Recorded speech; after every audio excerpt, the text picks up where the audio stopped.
Today we are going to get some money advice from Spirit for you at the time you view this video, and we're going to do that by doing the book method of divination with this wonderful book called Money Magic, and then we'll pull a few tarot cards from the Smith-Waite deck for some final messages. So we're going to start with the Money Magic book and see what wants to come through. Okay, it turned to fear of selling out and glorification of the struggle. So I'm going to read this section. If you have spent time in activist spaces or subcultural artistic scenes, or anywhere that economic struggle is seen as miserable but saintly, you may be grappling with rising desires for financial stability as you age. I call this post-punk baggage. There are two main blocks under this umbrella. The first is fear about other people's opinions of you.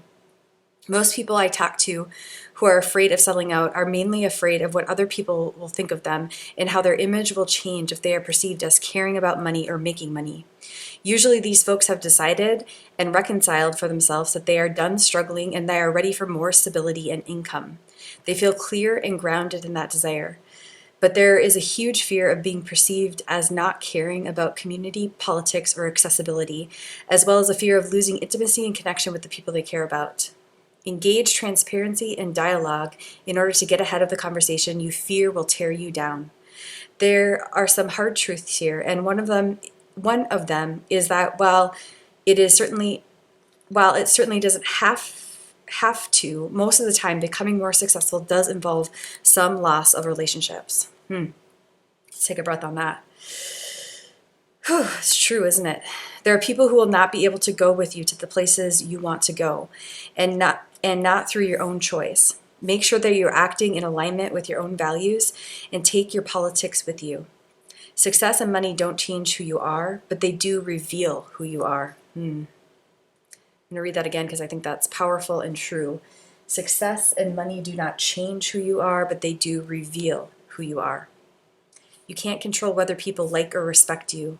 You have to live your life so that you like and respect yourself. If you have relationships that are built on unclear perceptions of each other, then it's time to release them. It is one of the absolute least favorite parts of life that sometimes people have to part ways. Oh, it's one of my absolute, she says, least favorite parts of life that sometimes people have to part ways.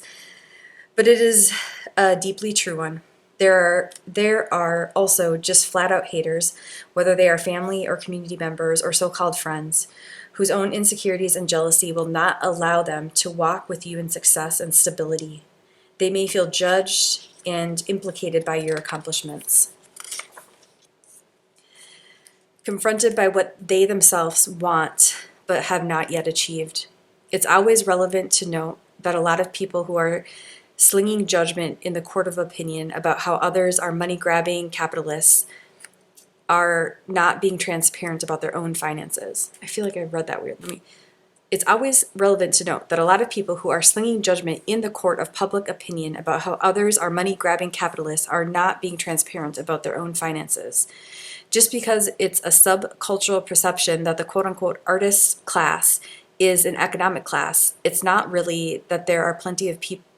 It's not really. And there are plenty of people flanging poverty that actually have access to wealth, family networks of resources to fall back on, or partners or high-paying day jobs that are enabling them their participation. Only you know the circumstances of where you are coming from. The second block is this category is the fear of your perception of yourself. The real issue is that with cash flow comes responsibility. Not only is there the learning curve of how to steward your resources, but also all kinds of existential quandaries arise that make you face your values in ways that are uncomfortable. It is easy to think that if you got more money, you would do this or never do that. It's another thing to have to confront that experience as a reality and see how you feel. If you suddenly got an inheritance, would you actually give it reparatively, or would you want to keep it to do something for yourself? If you got a high-paying job, would you recognize the element of privilege in it, if you have race or gender privilege, for example? Or would you want to believe the success came completely by your own merits? Making money is a test of your values. The fear of becoming wealthy or well-resourced is not a fear of money. It's really a a fear about your own lack of integrity. But your integrity is not based in struggle. You can take your integrity with you into the experience of being more heavily resourced. Wow, isn't that beautiful? What a powerful section to turn to. There were so many wisdom nuggets here, but I really love that success and money don't change who you are, they reveal who you are. And I love the final statement here. You can take integrity with you into the experience of being more heavily resourced. So I think the way that I think about it, or the way that it's been helpful for me to think about it, is success and money simply add momentum. So as momentum is added, you can see who you might be able to see relationship dynamics more clearly. And you also get to see, as she's implying here, your values more clearly. And so I think it doesn't change who we are, it reveals who we are. And the thing that's coming to me strongly, and I'm just going to start to shuffle this deck here for a few more messages if they want to come, is that we can, I think sometimes we hold it off because we don't want revelation, right? We don't want to reveal maybe a part of us that's in the shadows that we don't really want to admit is there. There's one. Oh, the Chariot, isn't that nice? But I think there is this power in like a willingness to adjust, a willingness to change. And so there might be something here about soothing any fears. I think there's one more card that wants to come here. Soothing any fears, there it is, that may come up, with being like, I may not handle more success perfectly, but I am willing to change. And then, like, as I say this, you guys, look at this.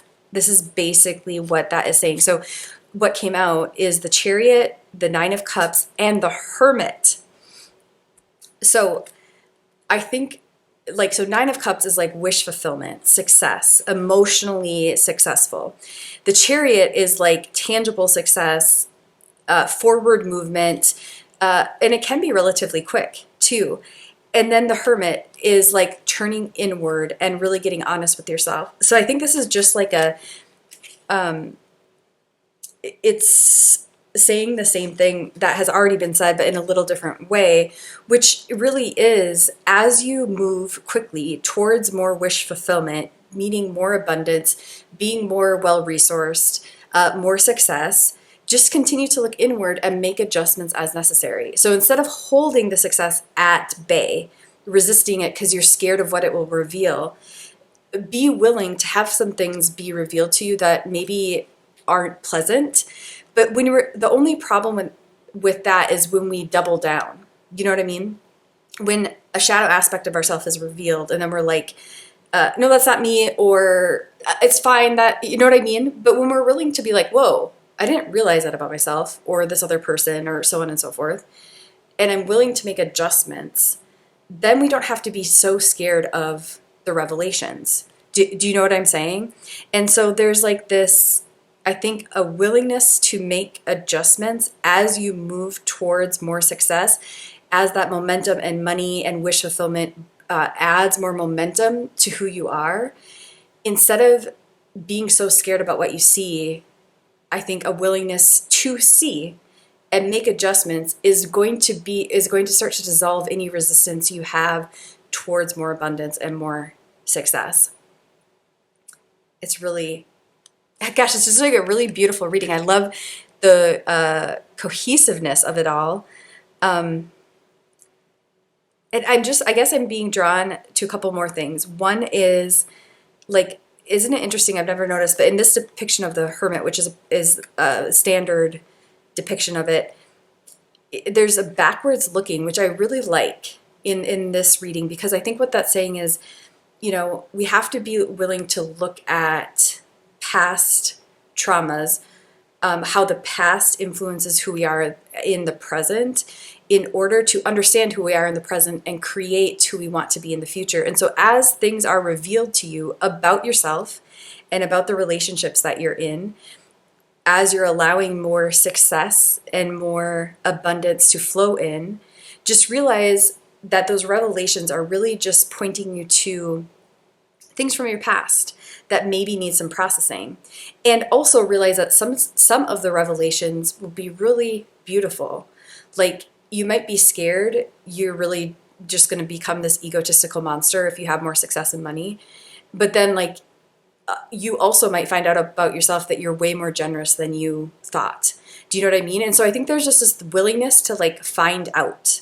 You know what I mean? And you're going to be able to navigate what you find out because you are a person who's willing to change, willing to adjust. So really fall back on that beautiful quality of yourself and say to yourself, I'm willing to change. I'm willing to adjust. I'd prefer things to be revealed. I'd prefer this momentum to come, the success, the money, have things be revealed because I am willing to change. I am willing to adjust. And then the final thing that's coming to me is, I can't help but note the 2 9s here. One is major arcana 9 and one is a minor arcana 9.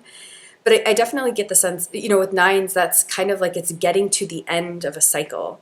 And so I'm definitely getting that sense for you. You are kind of like nearing the end of some sort of big cycle. You're wrapping it up.